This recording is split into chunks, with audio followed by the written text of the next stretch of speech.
Semua orang sudah menduga kalau Baek Ri Chong akan mencapai babak final, tapi Namgung Jun yang baru mereka tahu. Hal itu pun membuat para murid mulai mempertanyakannya, sehingga hal itu pun membuat kegaduhan dari kalangan para murid lain. Dan pada saat mereka sedang mendiskusikan tentang Namgung Jun yang masuk ke babak final untuk melawan Baek Ri Chong, Yi Se-ha yang lewat di belakang mereka dan mendengar perbincangan mereka pun merasa senang, karena muridnya itu menjadi perbincangan semua orang, dan ia yang berjalan ke tempatnya kembali. Yi Se-ha berkata, kalau ia sudah tidak sabar menyaksikan babak final yang akan diikuti oleh muridnya itu.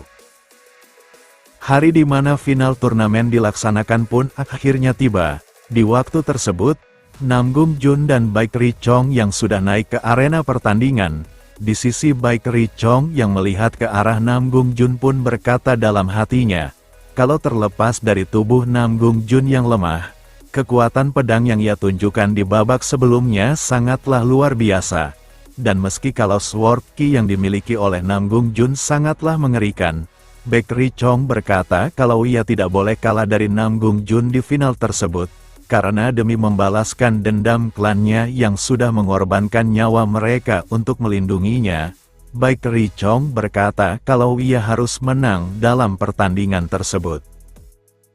Pengadil dari pertandingan final itu pun lalu masuk ke arena pertandingan, dan setelah bertanya kepada mereka apakah mereka sudah siap untuk melakukan pertandingan final tersebut, ia pun lalu memperkenalkan dirinya, yang diketahui ia bernama Dan Jung Se, sebagai Hall Master dari Iron Tower, dan sebagai pengadil dalam pertandingan final tersebut. Dan Jung Se berkata kepada mereka berdua, kalau mereka harus bertarung dengan serius sampai tidak ada hal yang bisa mereka sesali. Dan kemudian, Dan Jung Se pun memberikan aba-aba dimulainya pertandingan final di antara mereka. Dengan menyiapkan kuda-kudanya untuk melakukan sebuah serangan, Baek Ri Chong yang mengetahui kalau jurus pamungkas yang dimiliki oleh Namgung Jun adalah Heavy Sword, ia pun berencana untuk tidak memberikan kesempatan Namgung Jun menggunakan teknik pamungkasnya itu. Dan dengan cepat, Baek Ri Chong langsung bergerak ke arah Namgung Jun untuk melakukan sebuah serangan tebasan. Namun Namgung Jun yang menyadari serangan itu, ia pun menghindari serangan tersebut dengan cara memutarkan badannya ke arah belakang, yang hal itu pun membuat Baek Ri Chong merasa terkejut, karena kecepatannya yang ia banggakan itu bisa dengan mudah dihindari oleh Namgung Jun. Melihat Namgung Jun mengubah pusat gravitasinya dan akan melakukan serangan balik dengan teknik 13 Lightning Strikes of the Flash, akhirnya Baek Ri Chong pun menyadari kalau teknik pamungkas Namgung Jun bukanlah Heavy Sword, dan dengan gerakan pertama yang bernama Single Flash dari tekniknya itu, Namgung Jun pun langsung melancarkan serangannya, dan Baek Ri Chong yang menahan serangan itu dengan pedangnya. Ia pun merasa terkejut, karena Namgung Jun yang mempunyai tubuh kurus kering seperti itu, bisa memiliki kekuatan yang sebesar itu. Dengan terbelahnya pedang yang digunakan oleh Baek Ri Chong, para penonton pun terlihat terkejut, dan melihat pedangnya sudah terpotong, Baek Ri Chong pun mengajukan sebuah pertanyaan kepada Namgung Jun. Kenapa di babak sebelumnya ia menggunakan Heavy Sword sebagai senjata demonik manusianya, dan sambil memasukkan pedangnya ke sarungnya lagi? Namgung Jun berkata, kalau di dunia seni bela diri, seseorang harus selalu memiliki senjata rahasia, dan Baek Ri Chong yang mendengar perkataan Namgung Jun itu, ia yang bisa menyembunyikan kekuatannya dari musuhnya dan berhasil memperdayai musuhnya itu. Baek Ri Chong pun lalu mengakui kekalahannya dalam pertandingan final tersebut, yang hal itu pun membuat sorak-sorai di tempat tersebut mulai bergema. Di sisi para Hall Master, melihat Namgung Jun bisa mengalahkan Baek Ri Chong hanya dengan sekali serangan saja, mereka pun mulai menaruh perhatian terhadap Namgung Jun. Tak terkecuali dengan Yi Se-ha yang sebagai masternya itu. Melihat kemajuan dari muridnya, ia pun terlihat merasa senang, dan di sisi Namgung Jun yang sebagai pemenang dalam turnamen itu, ia pun diberi hadiah atas kemenangannya oleh Dan Jung Se, yang diketahui hadiah itu bernama He Shou Wu yang berusia 300 tahun. Namun Namgung Jun yang terlihat biasa meski mendapatkan hadiah yang berharga itu, hal itu pun membuat Dan Jin terlihat keheranan. Karena dengan mendapatkan eliksir yang sangat berharga itu, seseorang pasti akan merasa kegirangan.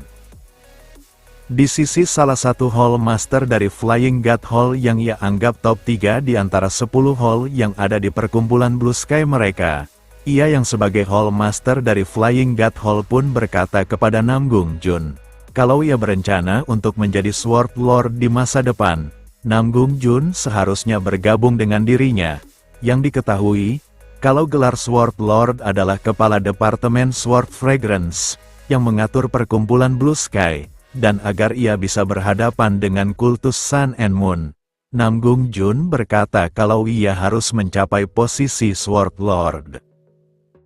Di sisi lain, Sword Demon Senior yang tak terima pun berkata kepada Hall Master dari Flying God Hall, kalau Namgung Jun sudah setuju bergabung dengan Mukryun Hall, dan pada saat mereka sedang berseteru memperebutkan Namgung Jun untuk masuk ke perkumpulan mereka, seorang Master Hall lain pun ikut meramaikan pertikaian itu dengan mengatakan, kalau Namgung Jun bergabung dengan Sekte Crashing Hall yang ia pimpin, ia berjanji akan terus mendukung Namgung Jun dalam segi apapun. Yang hal itu pun membuat Sword Demon Senior terlihat marah, karena murid incarannya menjadi incaran mereka juga, dan pada saat mereka sedang berseteru memperebutkan Namgung Jun, di sisi Namgung Jun yang berjalan ke tengah arena pertandingan, setelah berterima kasih atas tawaran dari semua Hall Master yang ingin merekrutnya, tapi ia tidak bisa bergabung dengan perkumpulan mereka. Karena dari awal, Namgung Jun berkata kalau ia akan bergabung dengan Heavenly Sword Hall. Mendengar hal itu, Hall Master dari Crashing Hall pun berkata kepada Yi Se-ha, apakah ia sudah membodohi mereka sehingga membuat pertikaian seperti itu? Dan setelah Yi Se-ha berkata kalau Namgung Jun itu adalah muridnya yang ia angkat, Hall Master dari Flying God Hall pun akhirnya menyadari, kenapa Namgung Jun mempunyai tanda energi yang terasa seperti teknik Celestial Thunder Truyang. Dan Namgung Jun yang memberikan hormat kepada Yi Se-ha serta meminta bergabung dengan Heavenly Sword Hall yang dipimpinnya itu. Yi Se-ha sambil tersenyum pun berkata, kalau ia sebagai master dari Heavenly Sword Hall, menerima Namgung Jun sebagai murid terdaftar dari Heavenly Sword Hall. Namgung Jun yang sudah resmi bergabung dengan Heavenly Sword Hall, ia yang sampai di perkumpulan mereka pun terlihat sedikit keheranan, karena ia yang baru datang ke perkumpulannya itu, sudah disambut dengan hunusan pedang dari para murid Heavenly Sword Hall.